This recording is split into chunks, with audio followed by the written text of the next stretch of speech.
लेकिन वहीं तेजस्वी यादव जी की सच्चाई अगर दिखा देंगे कि वो चारा पुत्र हैं, उनके पिताजी ने चारा घोटाला किया था, उनकी बहन जो है सिंगापुर से आई हैं, चुनाव लड़ रही हैं, हारेंगी फिर सिंगापुर चली जाएंगी। मैं यहीं से चुनाव लड़ रहा था, लेकिन जब मोदी जी के टीम ने मुझसे कहा, मोदी जी ने मुझसे कहा और सब लोगों ने मुझसे कहा, मनीष कश्यप पहले निर्दलीय प्रत्याशी के रूप में यहाँ से चुनाव लड़ने का कोशिश कर रहा था। नॉमिनेशन से पहले मैं राष्ट्रवादी हूँ और भारत का ही नहीं पूरे दुनिया का सबसे बड़ा परिवार भाजपा परिवार है और उस परिवार से मैं जुड़ गया। मेरे पास एक छत नहीं था और मोदी जी ने अपने घर में जो है मुझे जगह दिया और मुझे छत दिया। और मोदी जी सिर्फ और सिर्फ मुझे ही नहीं दिए हैं, 4 करोड़ 10 लाख गरीब लोगों को जो है पक्के का मकान दिए हैं, जिनके पास जो है पहले छत नहीं हुआ करता था या कांग्रेस के भ्रष्टाचार ने उनका छत छीन लिया था। मोदी जी वो व्यक्ति हैं जो 12 करोड़ से ज्यादा महिलाओं के लिए इज्जत घर बनवाए हैं। 13 करोड़ से ज्यादा लोगों को उज्ज्वला योजना के तहत लाभ मिला। 72,000 करोड़ रुपया जो है किसान सम्मान निधि के तहत जो है हर साल जो है बांटा जाता है मोदी जी के द्वारा। ये देश की इकोनॉमी पे हम बात करते हैं, धर्म पे कोई बात नहीं करेंगे। देश की इकोनॉमी पे अगर बात करते हैं तो 2004 में भारत की इकोनॉमी जो है वो 10वें नंबर पे हुआ करता था और मनमोहन सिंह 10 साल में भारत को बर्बाद करके 11वें नंबर पे पहुंचा दिए, यानी एक पायदान भारत इकोनॉमी के मामले में लुढ़क गया। फिर मोदी जी 2014 में प्रधानमंत्री बनते हैं और 11वें नंबर से 5वें नंबर पे भारत को 2024 में लेके आते हैं। ये चंपारण है और चंपारण के 90% गांवों में 2014 से पहले 14 मिनट लाइट नहीं आया करता था। आज 2024 से पहले 24 घंटा लाइट आता है, हर गांव में आता है, हर गांव में लाइट और हर गांव में रोड लगभग पहुंच गया है।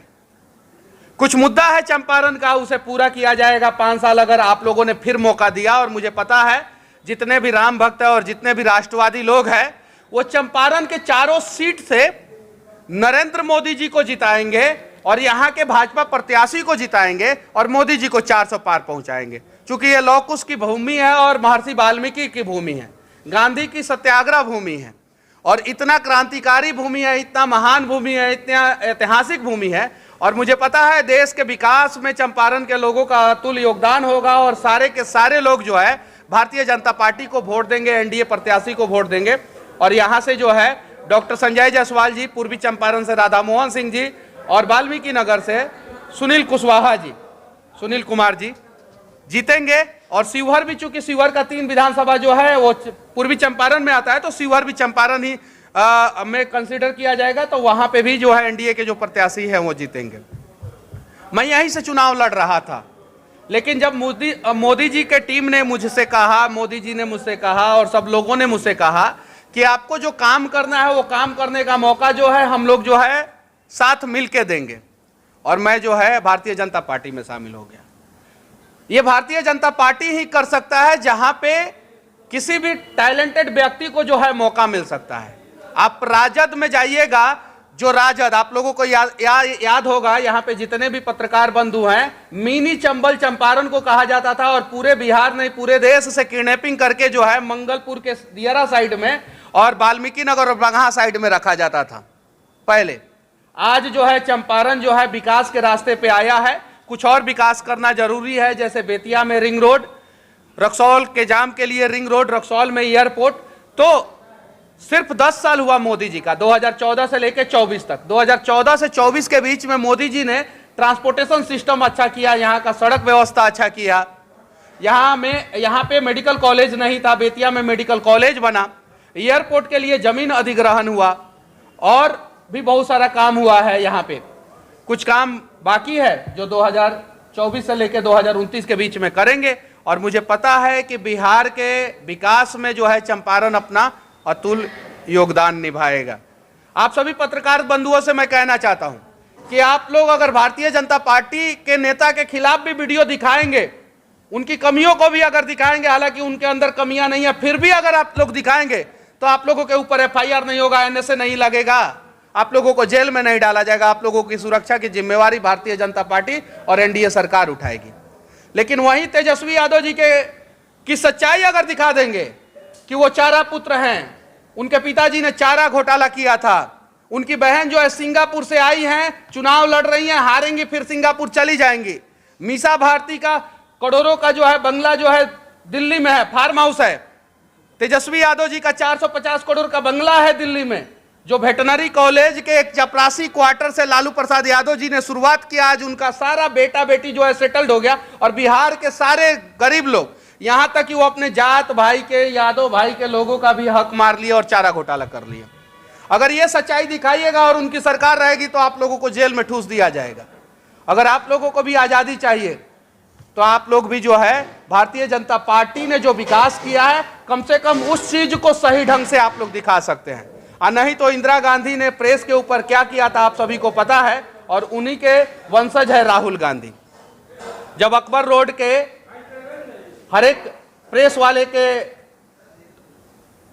शटर पे ताला लग गया था रात के 2 बजे, उस समय जो है आजादी कहां थी? ये लोग जो बोलते हैं इंडी गठबंधन वाले।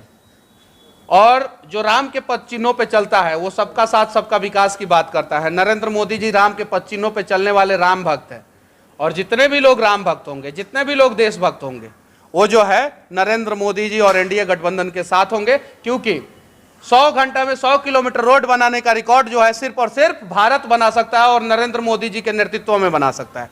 अमेरिका, चीन और यूरोपियन कंट्री से ज्यादा ट्रेन जो है भारत में इलेक्ट्रिसिटी से चल रहा है। कार्बन उत्सर्जन के मामले में जो है भारत ने अप्रत्याशित रूप से काम किया है और 93% भारत का ट्रेन जो है इलेक्ट्रिसिटी से चल रहा है। और अगले 5 साल में उसको 100% लक्ष्य हासिल करना है।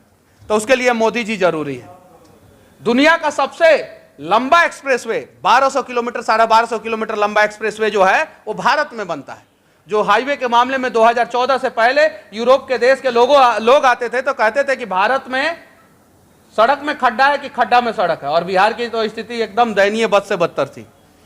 तो जब जिस व्यक्ति ने इतना काम किया है, दुनिया का सबसे बड़ा रेलवे ब्रिज बना दिया और ना जाने कितने सारे टनल, और भारत का सबसे जाम शहर मुंबई जहां पे 21 किलोमीटर लंबा, किसी ने सोचा भी नहीं था कि समुद्र पे 21 किलोमीटर लंबा पुल बनेगा। और राम जी के पदचिन्हों पे चलते हुए समंदर में सेतु बना दिया नरेंद्र मोदी जी ने। वो नरेंद्र मोदी जी को जो है तीसरी बार प्रधानमंत्री हम लोगों को मिलकर बनाना है। और जितने भी यूट्यूबर बंधु हैं उन लोगों से कहना चाहता हूं कि अगर डेटा सस्ता नहीं होता तो शायद जो है आप यूट्यूबर नहीं बन पाते। आज दुनिया में, पूरे दुनिया में सबसे सस्ता डेटा जो है भारत में है। और जिस अंबानी को जो है कांग्रेस परिवार गाली देता है, उसी धीरू भाई अंबानी को जो है बिजनेसमैन बनाने वाली इंदिरा गांधी थी। और इंदिरा गांधी के समय में ही धीरू भाई देश के टॉप 10 बिजनेसमैन बन गए थे। और राजीव गांधी के आते आते धीरू भाई अंबानी जो है भारत के नंबर 1 बिजनेसमैन बन गए थे। अब वही कांग्रेस गाली देता है, वही धीरू भाई अंबानी का परिवार जो है, मुकेश अंबानी आज भारत में सबसे सस्ता इंटरनेट दे रहे हैं। और उसी इंटरनेट का इस्तेमाल करके जो है आप डिजिटल मीडिया के पत्रकार या इलेक्ट्रॉनिक्स मीडिया के भी पत्रकार आजकल डिजिटल पे आ गए हैं सारे लोग, और उनका वीडियो देखा जाता है और वहां से आप लोगों को रोजगार मिलता है। 47 लाख डिजिटल मीडिया के क्रिएटर है पूरे भारत में। और अगर एक क्रिएटर ने 3-3, 4-4 लोगों को रोजगार दिया है तो उसको 4 से मल्टीप्लाई करते हैं तो कम से कम 2 करोड़ रोजगार तो नरेंद्र मोदी जी ने डिजिटल सेक्टर में दे दिया है। आज जो है जो लड़के जो है 10,000, 12,000, 15,000 की नौकरी नहीं, 7-8 हजार की नौकरी कांग्रेस के समय में जाके किसी दुकान में करते थे, उनको जो है आत्मनिर्भर मोदी जी ने बना दिया है। तो ये आत्मनिर्भर भारत की कहानी है। और यही सब चीजों को देख के मैं तो संघ का प्रशिक्षित कार्यकर्ता हूं, ये देख के जो है मैं भारतीय जनता पार्टी में शामिल हुआ। और मुझे पता है कि भारतीय जनता पार्टी का शीर्ष नेतृत्व जो है ऊपर से लेकर नीचे तक अपने हर एक कार्यकर्ता का ख्याल रखता है और उसके मान सम्मान का ख्याल रखता है। और उस पार्टी में वही लोग शामिल हो सकते हैं जो राम भक्त हो और जो राष्ट्र भक्त हो। बाकी जो राम भक्त और राष्ट्र भक्त नहीं हो वो तो इस पार्टी में आ ही नहीं सकते हैं। और कांग्रेस ने इतना लेट